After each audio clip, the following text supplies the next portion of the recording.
Yeah! What's up, y'all? This your boy D-Mike. Hello, boys and girls. It's Miss Saturday Mensa, and here we are for another social distance story time. Welcome back, boys and girls. Today's story is called Who Pushed Humpty Dumpty and Other Notorious Nursery Tale Mysteries.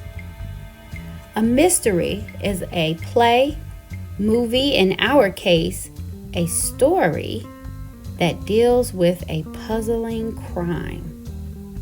This is the fiction genre, mystery, and in our mystery today, there are several fairy tale characters, of which I'm sure you remember some of their stories, where our detective Binky is on the job and he's going to solve the crimes.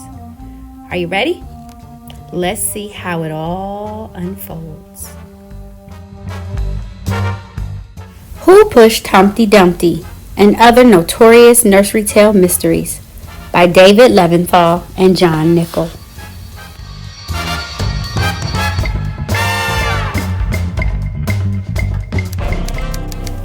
There are 8 million stories in the forest. This is one of them. It was a typical Sunday morning for the Bear family. They had gone out for a walk while their porridge was cooling. I was working the robbery detail out of the Pinecone division. My name's Binky. I'm a cop. The call came in at 12:15 p.m. It was Mrs. Bear, and she was upset. I knew I'd better get out there right away. Officer Binky, look at our house. Somebody's been eating our porridge and sitting in our chairs and sleeping in our beds. We found her snoring away when we came home. Luckily, Baby Bear scared her off. I calmed them down, and then I started to look for clues. A strand of blonde hair, an empty porridge bowl, blue cloth on a broken chair, and a rumpled quilt. I'd heard that story before. It could only be one dame, Goldilocks. I nabbed her, trying to make her get away. Down at the station, she confessed. I was hungry and tired, she said.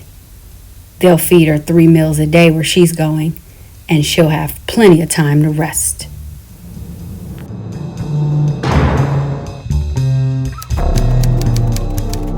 You get all kinds of people coming into a police station. Some are crying, some complaining, but until today, I had never seen one come riding in on a broomstick. I know my sister's a witch. I'm a witch. And our mother was a witch, but she is still a person. Well, at least sort of. And she's been missing for over a week, so I want someone to look for her. Binky, I said to myself, this isn't going to be your day. I took down the information.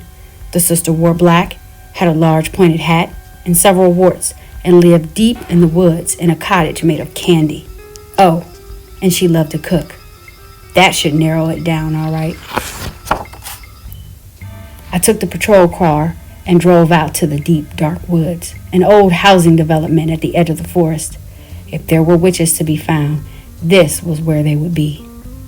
They didn't call it deep, dark woods for nothing. No one lived here now. There was just a cottage that belonged to an old woodcutter. I knocked on the door. I knew you would come someday, said the old woodcutter. He called to his children. Oh, Hansel! Gretel!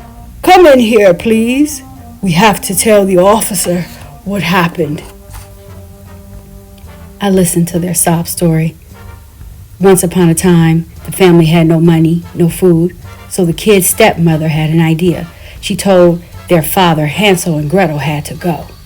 And go they did, deep into the woods, where stepmom and pop left them. We really didn't mean to eat that house we found, Hansel said. But we were so hungry. We would have helped fix the roof we ate, honest, chimed in Gretel. But all that witch wanted to do was fatten Hansel up like a pig for dinner. When she leaned into the oven to show me how to light it, I slammed the door shut. Then I grabbed Hansel out of his cage and we ran as fast as we could. We all took a walk into the woods. I saw the witch's cottage, or at least what was left of it. There were some pretty plump animals roaming around nearby, and a few bears that would be visiting the dentist real soon. It looked like a clear-cut case of self-defense. "Kids," I told them, "just stay away from houses made of candy, or you'll be sitting in a dentist chair next to those bears." Which reminds me, I think I'm due for a cleaning.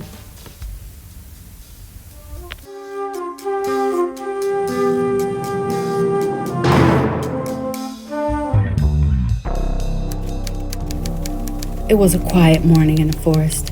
The sun was coming up and the birds were singing. I had just settled into my chair at the station when the phone rang. "Binky, my boy, I have some bad news."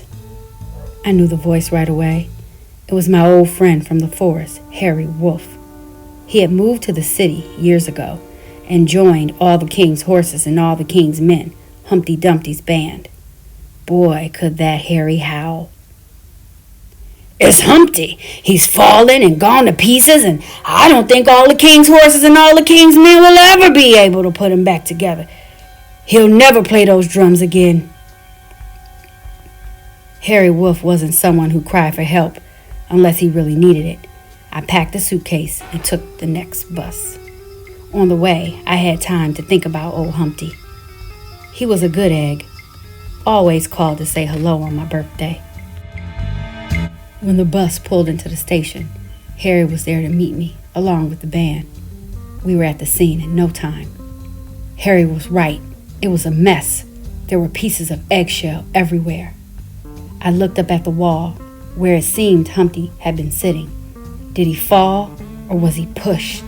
It was hard to tell, but one thing I noticed was that there was almost no yolk on the ground. It seemed odd. That much yolk couldn't go far, so I decided to walk around the neighborhood.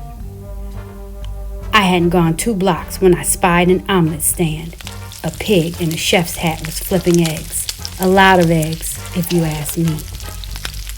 I took him downtown for some questions. It wasn't long before he confessed.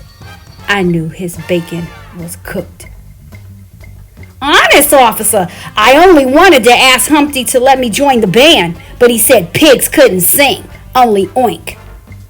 That's when I lost my temper and I gave him a push." The good news was that we had our pig, and he was on his way to a different pen. The bad news is that all the king's horses and all the king's men is short one wild and crazy drummer.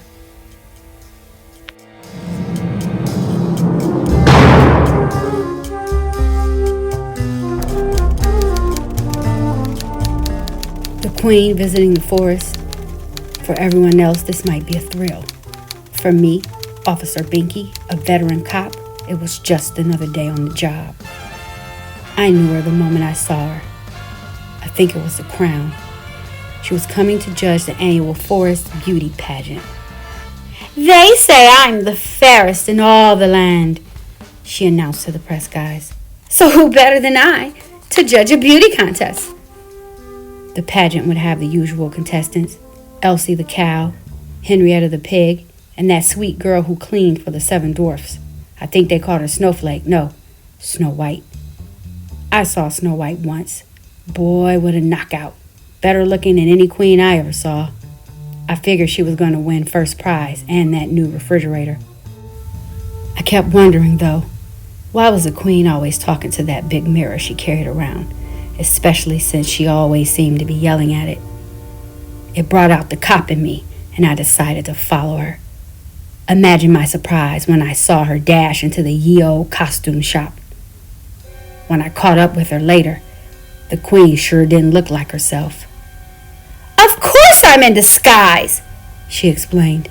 "If people know that I'm the queen, they always ask me silly things like, 'Do you know Cinderella?' and 'Is she really as nice as she seems on TV?'" "What's with the fruit?" I asked. "Why, it's just a gift for that sweet Snow White," she replied. I let her go, but the cop in me was still suspicious. The morning of the beauty pageant arrived, and Snow White was nowhere to be found. Then a 911 call came in. It was from one of those 7 dwarfs, Dopey. I didn't even know he knew how to use a phone. Snow White is asleep and we can't wake her up, and I think something terrible has happened, he cried. I got to the dwarfs just as they were wheeling the poor girl into the ambulance. Inside the house, the first thing I saw was an apple core by the bed. I sent it to the boys down at the crime lab. Nobody looked more shocked than the Queen as Snow White arrived for the forest beauty pageant that night. When I asked Snow about her quick recovery, she said, "My doctor was such a prince. I felt better the minute he touched me. In fact, we're engaged." Later, the boys at the lab handed me their results.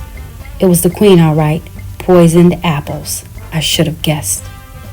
While I put the cuffs on the Queen, she blamed the whole thing on the mirror. "He kept telling me I wasn't the fairest in all the land. He said Snow White was. I had to do it. Don't you understand? I had to." Honey, looking at you right now, I think the mirror got that one right.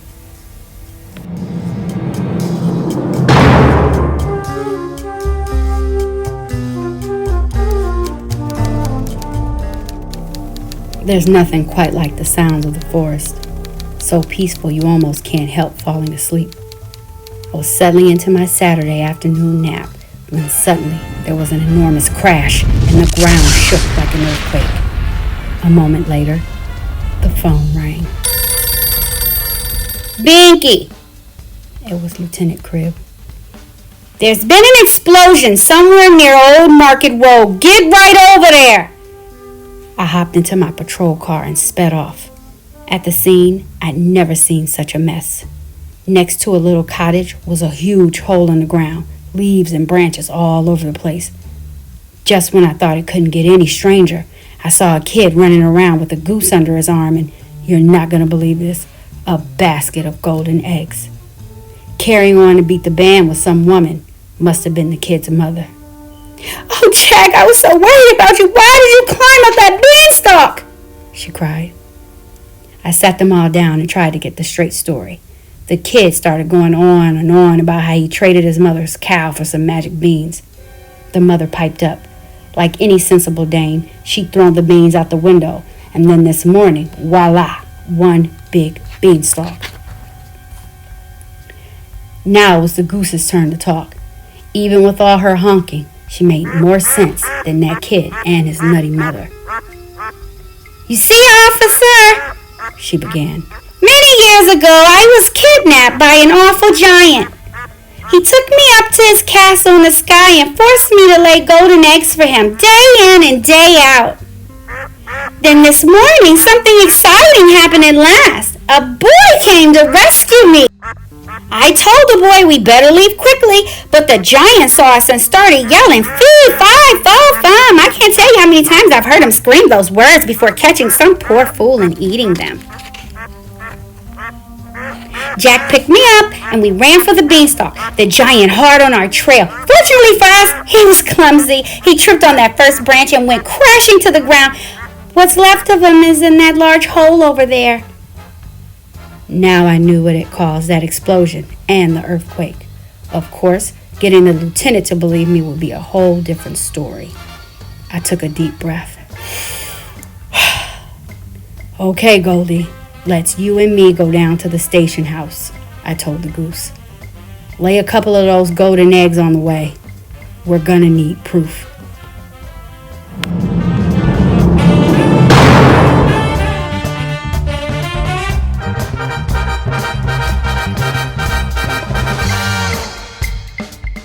Boys and girls, did you enjoy that story? I think that's probably my favorite so far. I really enjoy having to change my voice for so many different characters.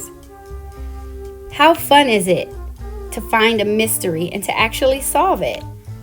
These stories should have been pretty familiar to you, Goldilocks and Snow White and Humpty Dumpty. I hope you enjoyed this story, boys and girls, and I hope you tune in for more. See you next time.